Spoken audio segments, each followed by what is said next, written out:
what is in, what is out, what is new, and how my practice has changed with the past experience. Let me start with this part, how my practice has changed with the past experience.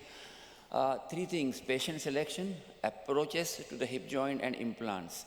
Now, patient selection has increased. The sizes of patient has gone from one end of this 150, 160 kilo to going on to smallest size, which you can see, maybe 25, 30 kilo adult patient. Now, with the new implant and options which we have, it is easy to approach both these patients. Other end, extreme ages, 101 not out. This guy is walking.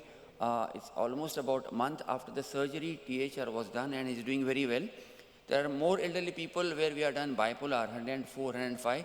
So doing the surgery has become relatively easy because of, may not be just surgery, but improvement in anesthesia. And the other end is just 16-year-old boy, had a damaged hip, replaced, is about 8 years down the line, doing almost like a normal function. He's finished his schooling, he's finished his college, he's going to join work now. Approaches to the hip joint. I started with the posterior, like all of us, because I was trained in India. Then I went to England for 4 years. Anterolateral, transtrochanteric, Hardings, all were new to me. But then I got so adapted it that when I came back, I was doing the same thing. But then I went for 1 year fellowship with Ranawat, and I realized that posterior probably was the best approach. And since then, I'm doing 90% of my operation with the posterior, except for 10% cases when we use the tent approach, which is actually approach where we are taken bilateral expose, and you can get patient like this with a severe arthritis, severe fusion of the hip joint can be easily done without doing a trochanteric osteotomy, preserving the abductor pristine. Another case with a very severe bad deformity from the childhood, multiple surgeries done, and a patient is having hip replacement without any problem and doing very well.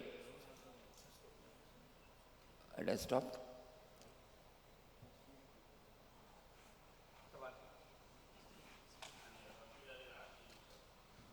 Yes.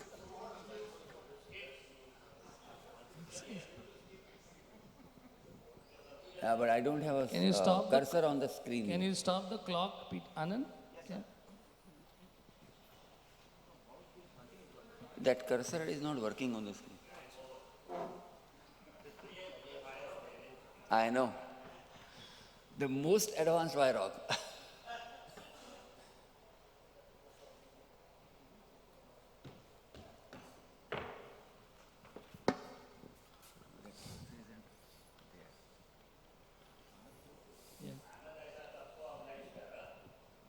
So as you know, nothing is new. Okay. So what's new? Nothing is new. Okay, so what about direct enter approach, the new kid on the block? If you can see, this child doesn't has to eat like this. He has no other options, you know. So he has to learn this trick of doing things easily.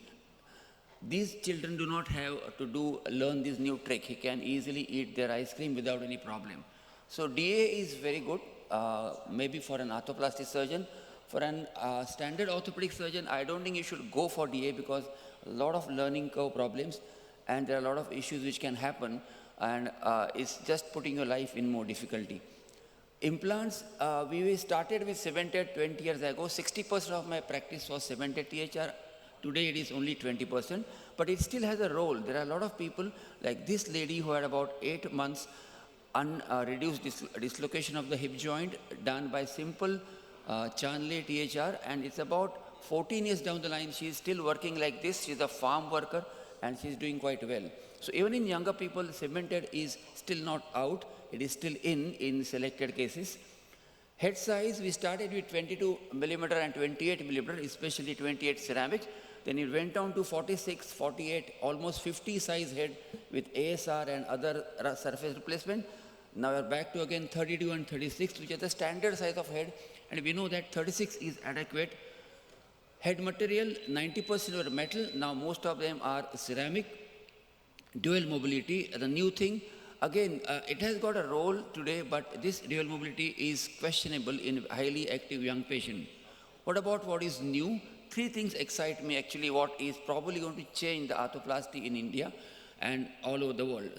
Surface modification with anodization, electron beam lithography, nano ion release, all this thing is supposed to increase the bone ingrowth in the implant, as well as is going to cause significant resistance to the bacterial adhesion. So probably infection and bone healing of the implant, two things probably will be eliminated in future. 3D manufacturing called additive printing also is possible, especially for hip revisions. Again, it is too early to know. We don't have long-term data, but they are useful in difficult cases. Third thing is a spinopelvic correlation, where we understand that spine and pelvis are correlated and dynamic acetabular position is required. And probably for this, we may need a robotic assisted THR. But again, these are expensive options, and we may not be able to use it in very recent future in India because of cost. Thank you.